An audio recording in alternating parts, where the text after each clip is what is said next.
So the first thing that we want to be able to do to help increase our emotional intelligence is we need to dive deep into our emotions.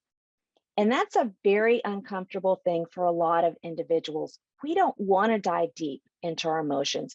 We've been taught over the years to kind of put your emotions to the side. Don't be so emotional. You've probably heard that throughout the years, or maybe you're one that said, don't be so emotional. But we have to truly get in touch with our emotions so we have a better understanding of what makes us tick. And when I say that we need to take a deep dive into our emotions, one of the first things that we need to do is we need to identify what the emotion is. Now, a lot of us can say, yeah, I'm happy, I'm sad, I'm aggravated, but sometimes we're in that in between state and we have a very limited emotional vocabulary. Have you ever had those times where it's been like, I don't really know exactly how I'm feeling. I know I'm feeling something. I know I'm emotional, but I don't really know what that emotion is. So there's two things that I recommend for you. They're very easy to find if you just Google them, or you can shoot me an email and I'm happy to send them to you for no charge. One is what's called an emotional wheel. Excuse me. The second is what's called an emotional vocabulary. And what that's going to help you do is when you're having those times where I'm not really sure what it is I'm feeling, you're going to look through some of those words and you're going to identify, oh, that's the word I'm looking for. That's exactly what I'm feeling. So we need to identify what that emotion is. And then when we're able to identify what our emotion is, we need to take time to pause and reflect. Now, what I am a huge advocate of journaling. If you've ever been in any of my training in the past, you have heard me say, get a journal, get a journal, get a journal. Now, when I talk about journaling, I'm not talking about your dear diary. This is a journal. It's just a notebook where you jot down information. So when you are in that emotional situation, you're going to take out your journal and you're just going to write down what you're feeling. And then I want you to put as much detail around that as possible. So you've just left a meeting with your team and you're very aggravated about something that happened in the team. Maybe you have felt betrayed. Maybe you felt if you're feeling controlled. Maybe it's micromanaged. So I want you to identify what is it that you're feeling, and I want you to write that down in your journal. But I want you to detail the situation that occurred around it. All right, so what was said, who said it, how was it said? Then as you're looking through that, why are you feeling that way? Now that you're able to identify the emotion and you're reflecting on everything that's happened around you, why are you feeling that way? Are you feeling micromanaged? Are you feeling underappreciated? Are you feeling betrayed? Or are you feeling hungry? So you may be sitting there thinking, I don't know why I'm feeling so angry and upset, because really the person didn't do anything that should cause me to feel this way. Oh yeah, it's 3 o'clock and I haven't eaten yet today. Okay, there is such a thing as hangry. Your blood sugar's all off. And now you can understand that, okay, it wasn't that person that triggered me. It wasn't even the topic, but maybe it was my environment. Maybe it's because I haven't eaten today. Maybe it's because it's too hot and everything aggravates me. So we get a better understanding of why we're feeling the things. So it could be trigger, it could be an individual, or it could be our environment.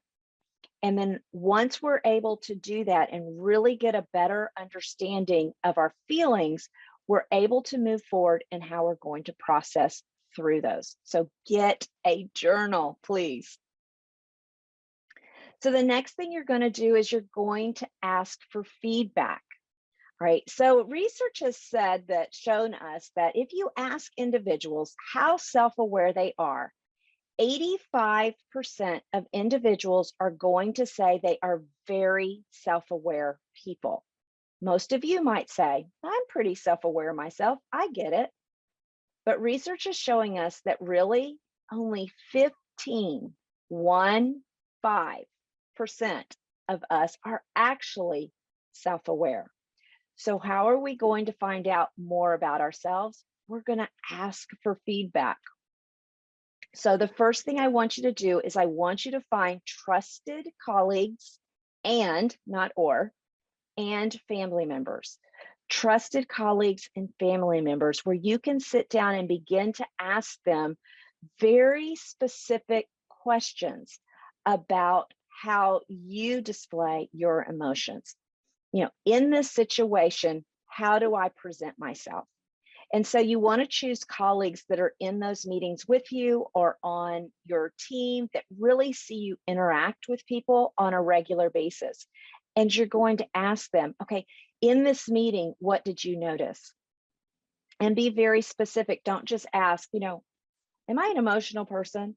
Ask, very specific questions. And then they're going to be able to give you some really good feedback.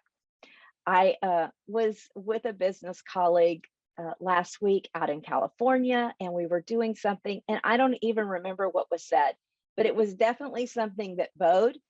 And I went back, and she goes, "Oh my gosh, I think your eyebrows are going to hurt me." So evidently, my emotional response came out of my face, and she was able to tell me, "Your face says a lot." So your trusted colleague or family member, are they going to be able to say, yeah, in that situation, I really think that when Joe said X, you could have killed him with your eyebrows. You could have killed him with your facial expressions.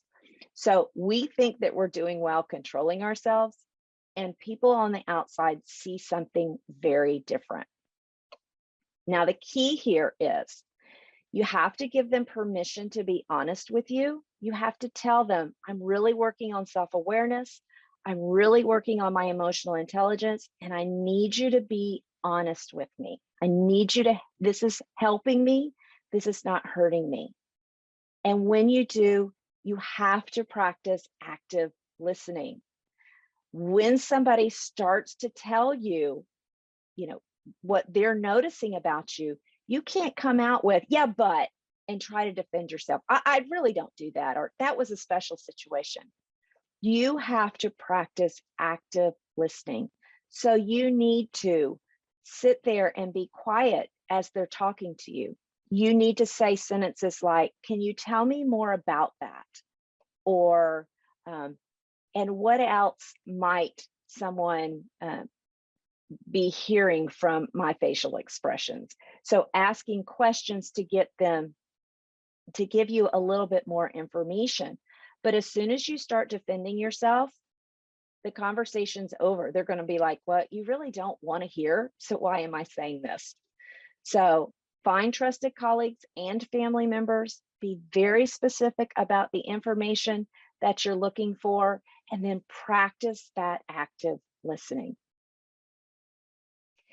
And the third thing that we need to work on to help increase our emotional intelligence is eliminating emotional hijacking. Now, the word hijacking means to take control of. So emotional hijacking is when your emotions take control of you and you are no longer in your right rational mind. Your emotions are in full control. So the first thing to being able to eliminate emotional hijacking is you have to know your triggers. That was the activity that we started at the very beginning of this webinar, is to begin to identify what could be emotional triggers for you. And if I look back over the chat box, I'm looking at seeing people whining is an emotional trigger, aggressiveness, controlling, people who are lazy and criticizing. When I feel betrayed, gossip. You've already begun to identify what some emotional triggers are for you. We talked about phrases. What are you talking about? It is what it is. Are you sure about that? It's above my pay grade. So we are already beginning to identify some things that can kind of get us up in a danger. Spend more time identifying where your triggers are. Again, go back to that journal. That journal is going to be an excellent resource for you. So I said earlier, when we were deep diving into our emotions, to when you're in the emotional state, write everything down. Now, when you're in your rational mind, I want you to go back to your journal and I want you to start looking through those scenarios and being able to identify where your emotional triggers were. What was it about that situation, that conversation, that meeting that really set you off? Um, then I want you to pay attention to the physical. Your emotions will always start in the physical. Before you say anything, before your face gives you away, your physical, you will start to feel things happening in your body. And I'd love for you to begin. What are some things that your body does when you know you're becoming emotional? Maybe it's that your heart starts racing or your heart starts beating. That's your first sign that something's going amiss. Maybe you notice that you're clenching your fists or your body is getting really tense. Okay, that's a trigger. That's a physical sign that you're being emotionally triggered.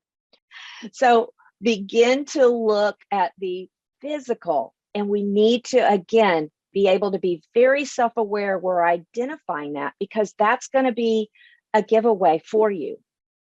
And so then we're going to start practice responding, not reacting. And so when we know our triggers and we're going to say, instead of reacting this way, I'm going to react this way. We have to start putting that in practice.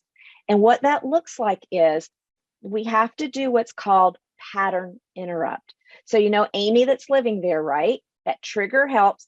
That trigger happens. You feel the physical. You feel that clenching. You feel your heart racing. And what you need to do immediately is say, no, Amy, not today. And that's what we call pattern interrupt, because we've already built this pattern. And now Amy's going to the hippocampus. But as soon as the physical happens and we say, no, Amy, not today, Amy, you have disrupted her. And she's like, what am I supposed to do next? That's where you feed Amy the new information. So instead of reacting when my son gives me the eye roll or he makes a smart comment, my new reaction is going to be taking deep breaths.